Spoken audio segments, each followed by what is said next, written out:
السلام علیکم ورحمۃ اللہ وبرکاتہ۔ ناظرین، اسلامی کوئز چینل میں آپ سبھی دوستوں کو خوش آمدید۔ چلیے سوالات کی طرف چلتے ہیں۔ سوال نمبر 1، شرائط نماز کتنے ہیں؟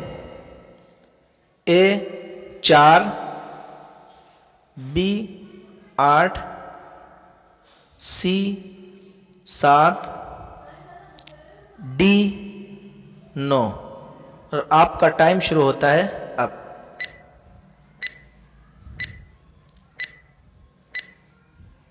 اور اس کا صحیح جواب ہے سی 7۔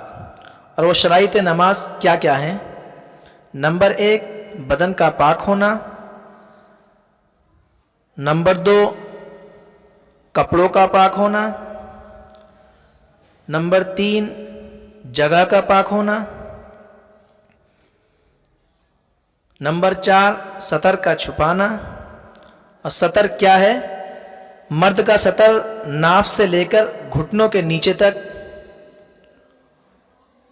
اور نماز میں عورت کا سطر پورا جسم ہے سوائے 3 چیزوں کے: چہرہ، گٹوں تک ہاتھ، اور ٹخنوں سے نیچے پیر۔ 5، نماز کا وقت ہونا۔ 6، منہ اور سینہ قبلے کی طرف کر کے کھڑے ہونا۔ 7، نیت کرنا۔ دل کے پکے ارادے کا نام نیت ہے۔ نماز شروع کرنے سے پہلے ان شرطوں کا ہونا ضروری ہے، ورنہ نماز نہیں ہوگی۔